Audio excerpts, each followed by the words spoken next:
and the man and his wife were both naked and were not ashamed. Genesis 3.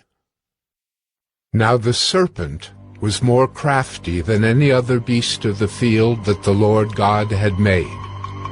He said to the woman, "Did God actually say, 'You shall not eat of any tree in the garden'?"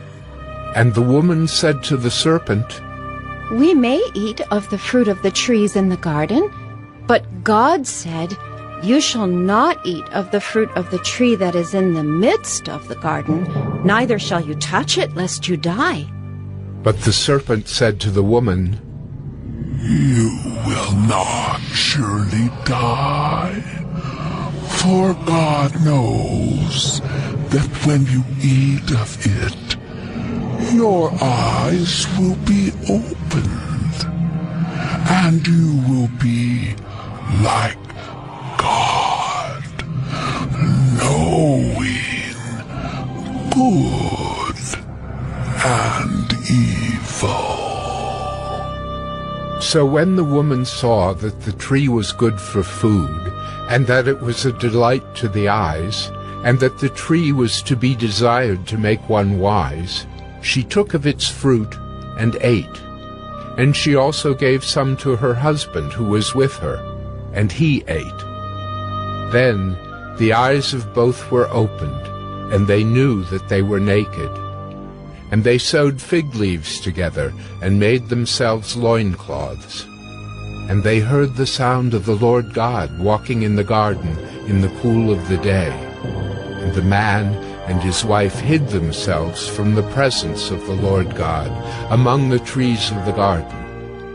But the Lord God called to the man and said to him, "Where are you?"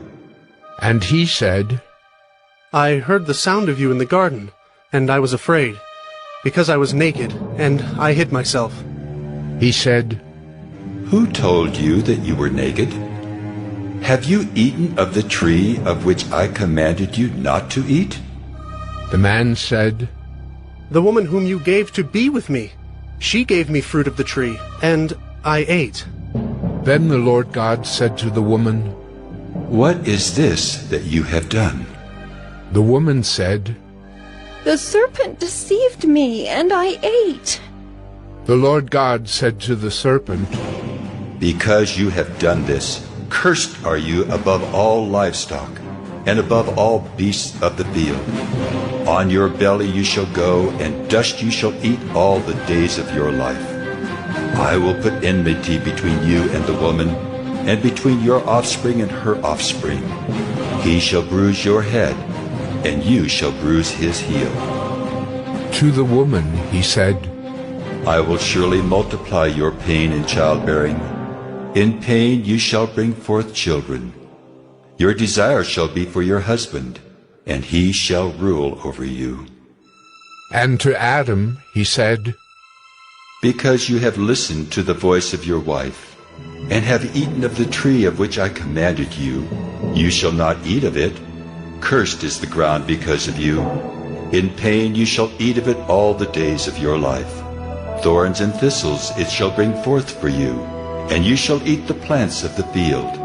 By the sweat of your face you shall eat bread, till you return to the ground, for out of it you were taken. For you are dust, and to dust you shall return." The man called his wife's name Eve, because she was the mother of all living. And the Lord God made for Adam and for his wife garments of skins and clothed them. Then the Lord God said, "Behold, the man has become like one of us in knowing good and evil. Now, lest he reach out his hand and take also of the tree of life and eat, and live forever." Therefore the Lord God sent him out from the Garden of Eden to work the ground from which he was taken. He drove out the man, and at the east of the Garden of Eden he placed the cherubim and a flaming sword that turned every way to guard the way to the tree of life.